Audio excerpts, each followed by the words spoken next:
देखा, उस पे मैंने कमेटी में भी एहतजाज किया और मैं वहाँ से उठ खड़ा हुआ और मैंने वॉकआउट किया। लेकिन वहाँ पे चंद बुजुर्ग और काबिल एहतराम पार्लियामेंटेरियंस ने मुझे कहा और मैं बाकी जो मीटिंग की प्रोसीडिंग्स थी मैंने वहाँ पे बैठा था। लेकिन मैंने जो उस दिन प्रेडिक्ट किया था वो ज्यादा देर नहीं लगी, वो सच साबित हो गया।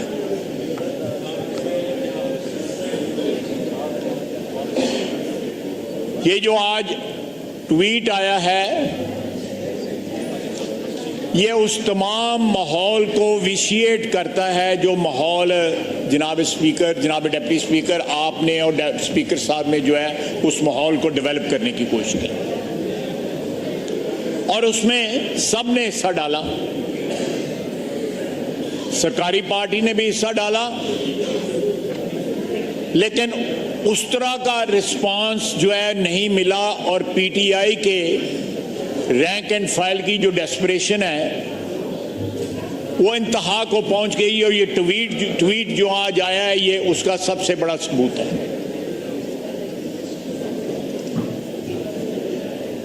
जनाब वाला, बार बार सीएम केपी का नाम लिया जा रहा है। मैं फिर अपने इस साइड के पुलिस के साथ मैं फिर इनको रिक्वेस्ट करूंगा कि वो वहां जबरदस्ती नहीं गए हुए थे, वो 7-8 घंटे अपनी मर्जी से रहे हैं और मर्जी से उठ के आए हैं। बानी पीटीआई उनको अपने हाथ में रखना चाहते हैं क्योंकि उनको पता है कि उनके राब्ते हैं, बवक्ते जरूरत वो उन राब्तों को इस्तेमाल करना चाहते हैं। लेकिन साथ इस जो मैसेज उन्होंने ट्वीट के जरिए दिया है, ट्विटर पे दिया है, उसको भी जो है वो कायम रखना चाहते हैं। जनाब डिप्टी स्पीकर, ये एक दोगली पॉलिसी है, वो जो क्रेडिबिलिटी पहले तो उनकी कथित तौर पे नहीं है। अगर पिछले 2-3 रोज में कोई क्रेडिबिलिटी यहां पे बिल्टअप हुई है, एक माहौल पैदा हुआ है, वो सारे के सारे उस माहौल की इमारत जो है वो मिसमार होकर जमीन पे गिर पड़ी है। जनाब वाला, लीडर ऑफ अपोजिशन तकरीर कर रहे थे तो मुझे खुशगवार हैरत होती थी। ये जब नवाज शरीफ के साथ थे तब भी यही तकरीर करते थे, मुशर्रफ के साथ थे तब भी इतनी जोश के साथ तकरीर करते थे, किसी और पार्टी के साथ थे। मुझे ये आर्ट जो है मुझे भी कुछ सिखा दे कि मैं हर पार्टी के साथ मिल जाऊं और इसी तरह तकरीर करूं।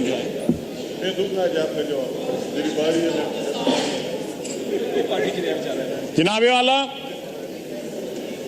ये कमेटी जो है मैं दुख के साथ कह रहा हूं, इसका कोई जवाब अब बाकी नहीं रहता। जो अब माहौल जो है इस हाउस में क्रिएट हो गया हुआ है और उसका जिम्मेवार जो है वो वाहिद शख्स है, वो बानी पीटीआई और ऑब्वियसली उसके फॉलोअर्स भी। जनाबे वाला, जो याया खान का रेफरेंस देने वाला, याया खान को आर्मी चीफ किसने बनाया था? अयूब खान ने बनाया था। उस जुर्म में वो भी शरीक थे कि एक ऐसे शख्स को आर्मी चीफ बनाया गया जिसने मुल्क तोड़ दिया।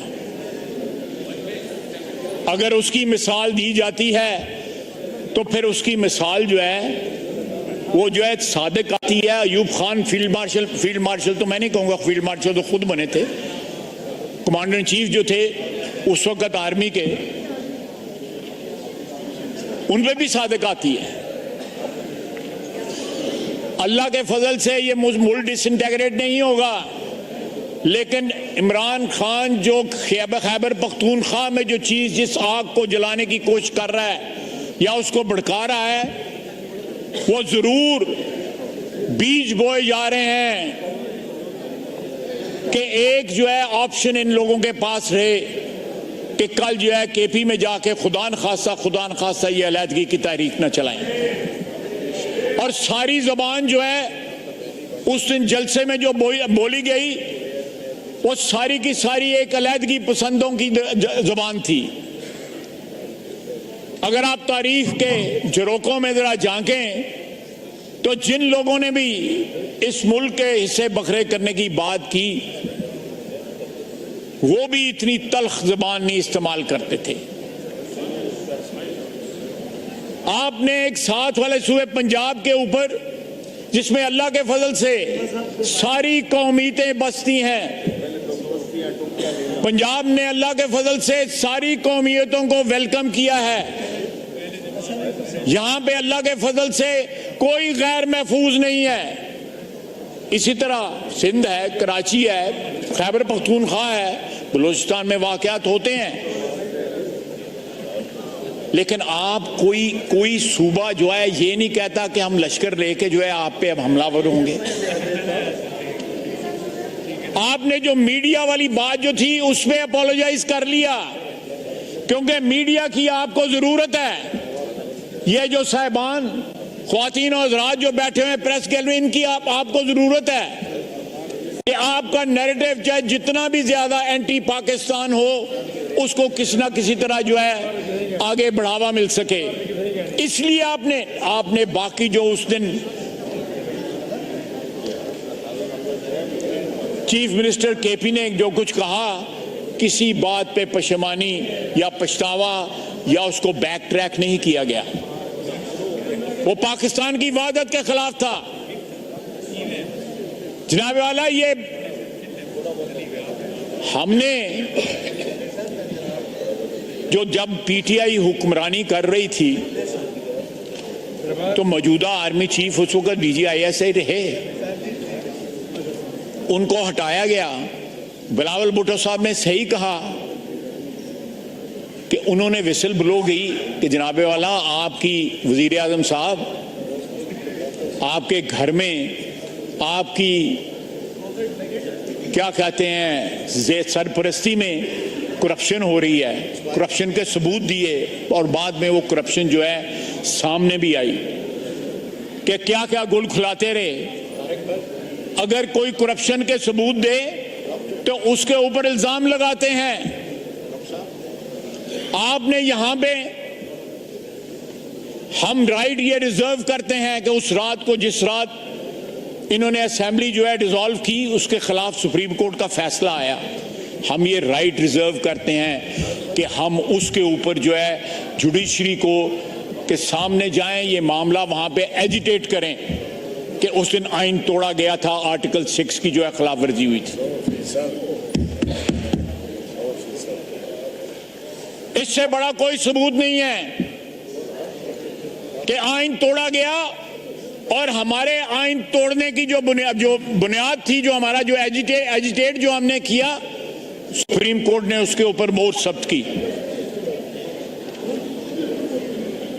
ये जो 2 दिन का जो है ट्रूस जो था वो हवा में तहलील हो गया है। इन लोगों की नाआखबत अंगेजी की नजर हो गया है।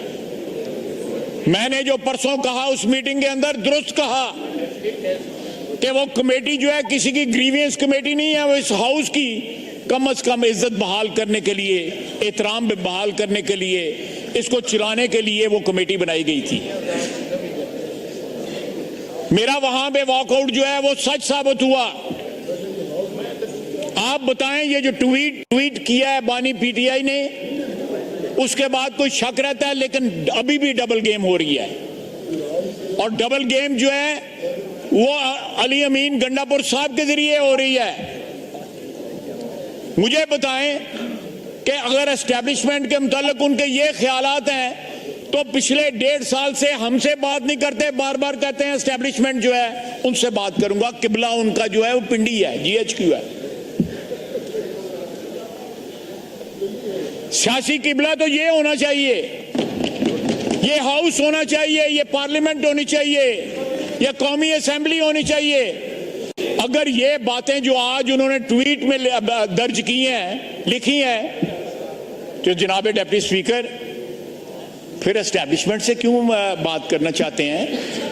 जनरल आसम मुनीर साहब एस्टैब्लिशमेंट के हेड हैं, उनके पांव गिरना चाहते हैं, फिर साथ ट्वीट भी करते हैं। सर, पाकिस्तान की सियासत में बड़ी बड़ी दो नंबरी हुई है, इससे बड़ी दो नंबरी कोई नहीं हुई।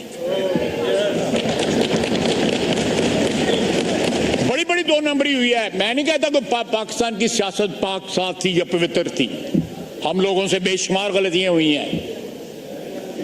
काजी फैज ईसा को इन्होंने निशाना बनाया। जनरल फैज साहब जो अंदर पता नहीं वो बानी पीटीआई के मतलब कैसे गाने गा रहे हैं।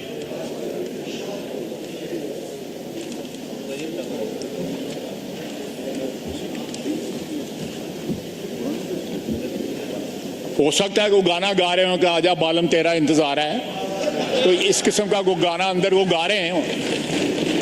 तो वो क्या कह रहे हैं?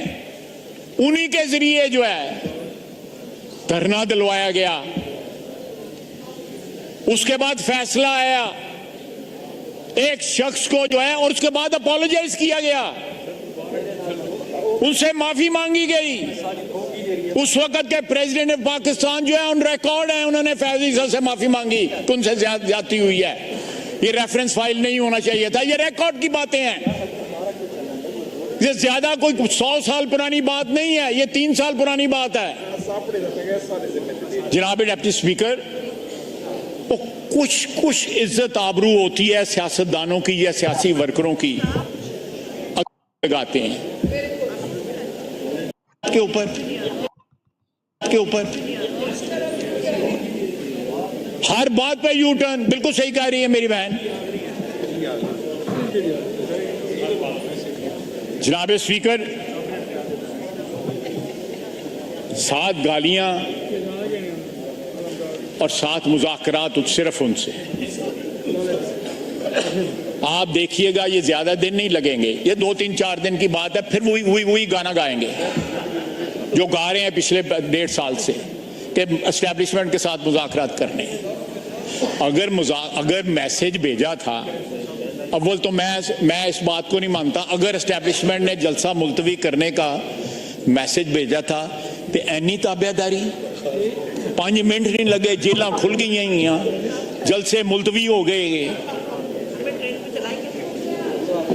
इतनी ताबेदारी तो जो है आर्मी चीफ के जो है कोई मेरा सबॉर्डिनेट्स नहीं उनकी इतनी करते जितनी इन्होंने की है। और आज उनके खिलाफ ट्वीट कर रहे हैं। आप कहीं एक आपका मौकफ हो, एक नजरिया हो, एक स्टैंड हो, तो बंदा उसको जो है यकसुई के साथ अटैक भी कर सकता है। ये शिफ्टिंग सैंड्स जो हैं पॉलिटिकल डेजर्ट के अंदर, इससे तो ये भी नहीं पता लगता कि आज इन्होंने ये ट्वीट किया है तो कल को मिन्नत तरला तो नहीं शुरू कर देना।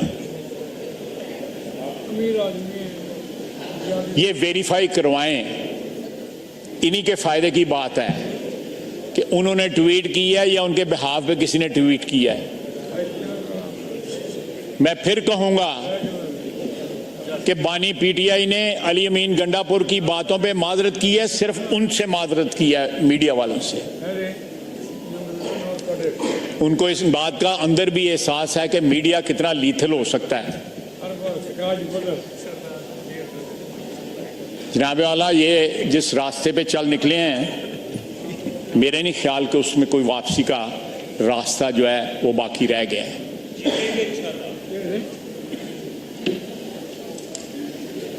ख्वाहिशों पे तो कोई पाबंदी नहीं है, जो मर्जी के। ख्वाहिशों पे तो कोई पाबंदी नहीं है। मेरे ज़हन में एक मुहावरा आ रहा है, जरा थोड़ा सा गैर पार्लिमानी हो जाएगा तो मेरा रहने देता हूँ, रहने दें। लेकिन जनाब डिप्टी स्पीकर, ये भी अच्छा हुआ कि आपकी जो नेक नियति थी, स्पीकर साहब की जो नेक नियत थी, गुड इंटेंशंस थी। हमारे साथ क्या हुआ इस हाउस में उस वक्त स्पीकर की चेयर ने किस तरह रिस्पांस दिया, उन्होंने कितने हमारे ग्रीवेंसेस दूर किए, वो इस हाउस की जो दरोदीवार उसकी गवाही देती हैं। लेकिन 48 घंटे नहीं गुजरे, ये इनका असली चेहरा जो है सामने आ गया है। मेरा ख्याल है कि ये वक्त का ज़िया होगा। ये कमेटी जो है इसको दरिया बुर्द करें और जो इनकी असलियत है, जिस तरह इनकी कन्फ्रंटेशन होनी चाहिए उस तरह को इनको कन्फ्रंट करें। 2-4 दिन की बात है, अल्लाह खैर करेगा। बहुत शुक्रिया जी।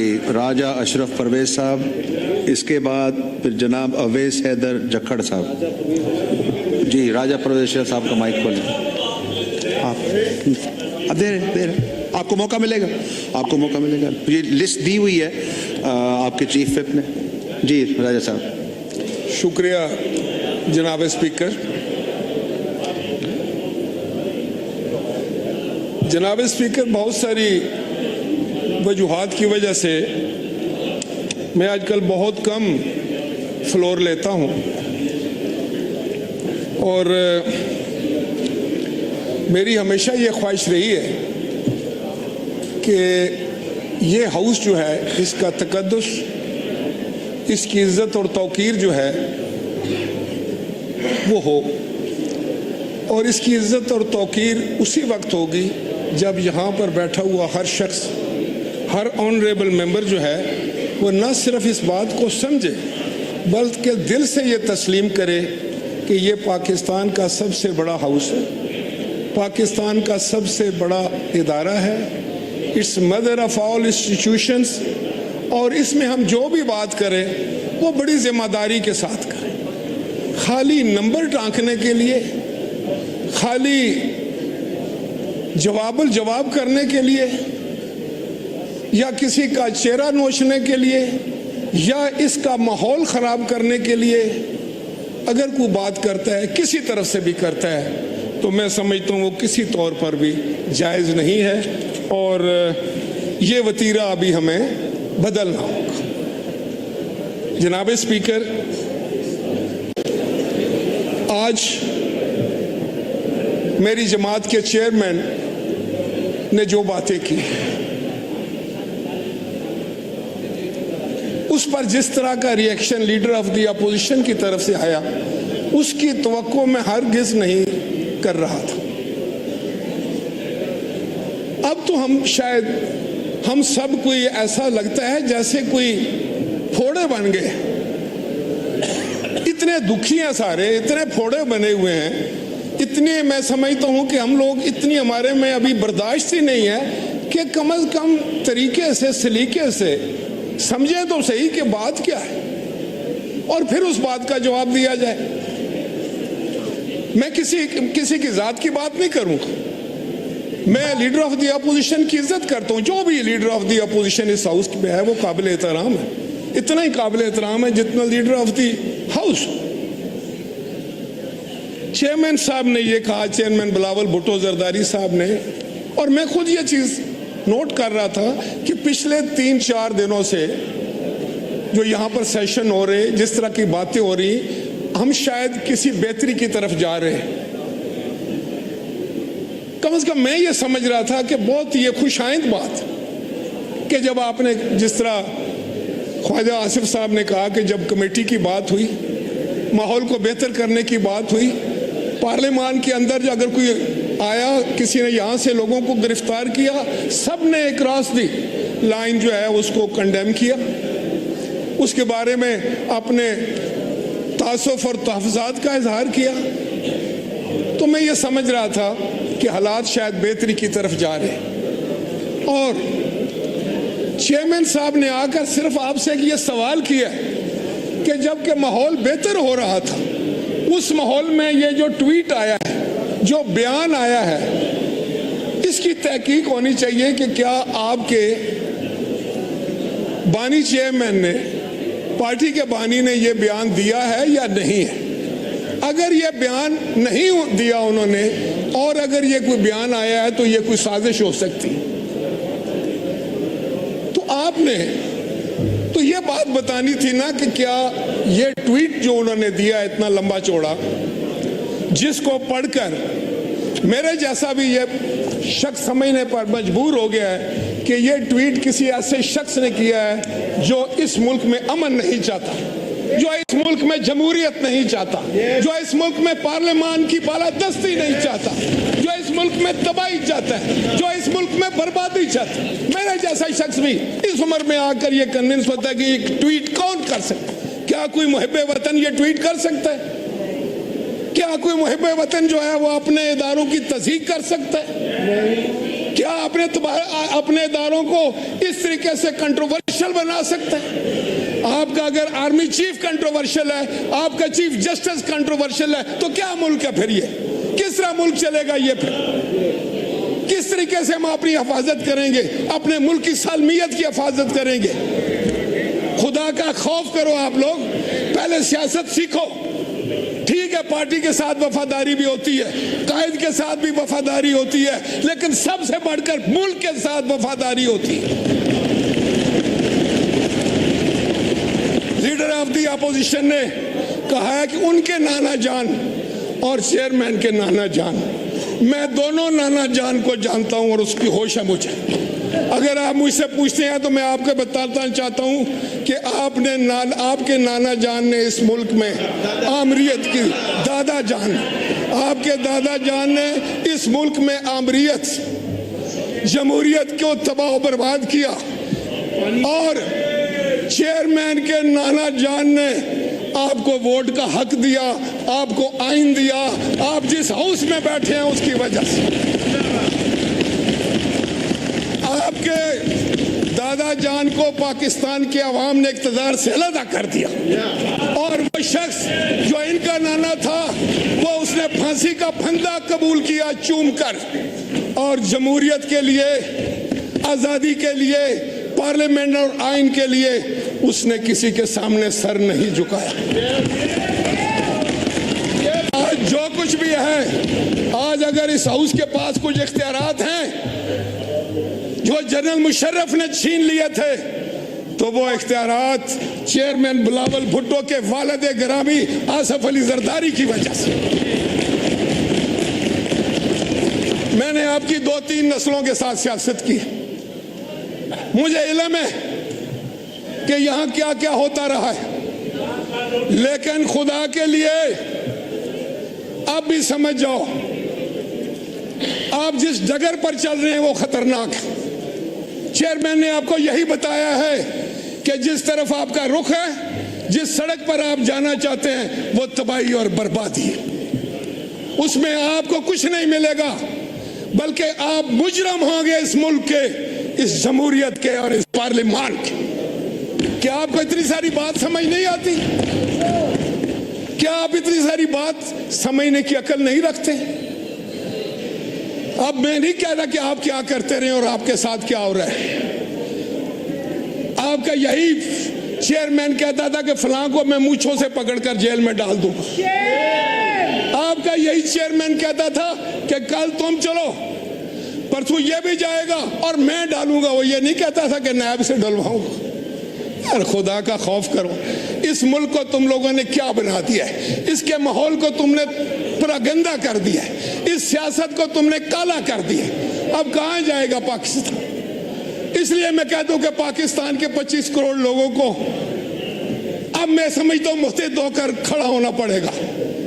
और ये जो आप सियासत में गंद लेकर आए हैं और बाज नहीं आ रहे, मैंने हर मुमकिन कोशिश की। मैं आज भी किसी जगह ये पैगाम देकर आया था कि इस वक्त मुल्क को सिर्फ हम आहंगी की जरूरत है, एक दूसरे से मोहब्बत करने की जरूरत है, एक दूसरे का हाथ पकड़ने की जरूरत है, एक दूसरे का साथ देने की जरूरत है पाकिस्तान के लिए।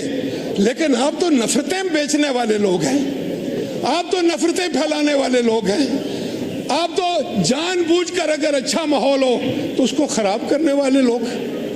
किस तरह यह पार्लियामान चलेगा? जगदई साहब आप बताएं, आप आइन और कानून की बात करते हैं, इन रवैयों से आइन और कानून मजबूत होगा, पार्लियामान मजबूत होगी। आज 25 करोड़ अवाम एक तरफ, उनकी तो कोई बात नहीं हुई। कितनी दफा इन्होंने महंगाई पे बात की है, बेरोजगारी पर बात की। जब तुम लोग थे हुकूमत में, तुमने कहा था कि 1 करोड़ नौकरियां किधर गए? 50 लाख घर और ये सबज पासपोर्ट की बड़ी इज्जत होगी ग्रीन की। पाकिस्तान ऊपर जाएगा, ऊपर जाएगा। किधर गया? कहां गया पाकिस्तान? किस हालत में छोड़ा पाकिस्तान को? याद रखो, याद रखो, अगर आप इसका माहौल खराब करेंगे, हाउस का, पाकिस्तान का माहौल खराब करेंगे। आपको शायद ये वहम हो गया है कि आपने 9 मई का इतना बड़ा सानिया किया, आपने हमारे शहीदों की तज़हीक की। मैं सबसे ज्यादा दुखी हूं कि मैं ये समझता हूं, मेरा ये कहना है कि हम जो लोग हैं, हम पाकिस्तान का बाजुए शमशीर जन है। हमारे सीने पर, मेरी तहसील के सीने पर 2 निशाने हैं, कैप्टन मोहम्मद सरवर शहीद और सवार मोहम्मद हुसैन शहीद। आपने हमारे शहीदों की तज़हीक की, उनकी बेइज्जती की, और तुम अपने आप को पाकिस्तानी कहलवाते हो। तो हम बैठ जाओ।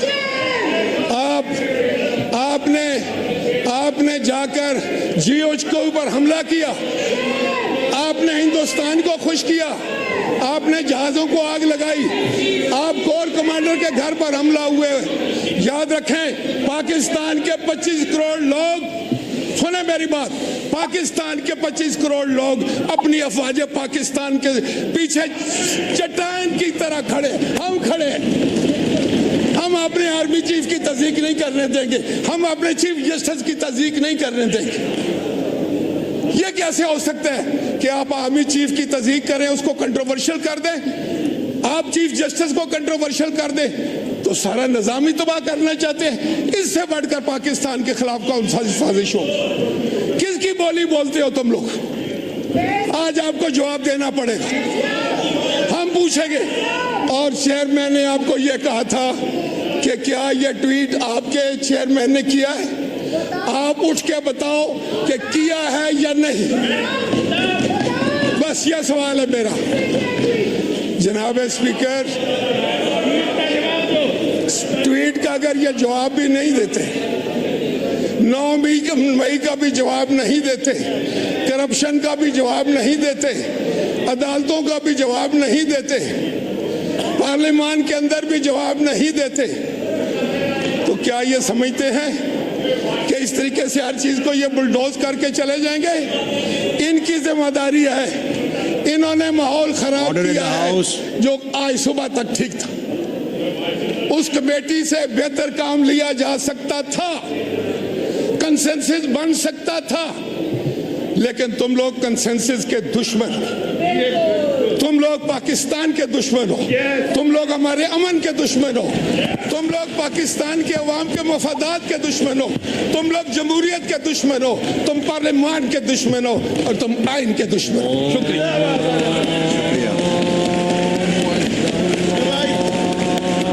हैदर नहीं, जो लिस्ट हमें दी गई है, अल्लाहु अकबर, अल्लाहु अकबर, अशहदु अल्ला इलाहा इल्लल्लाह,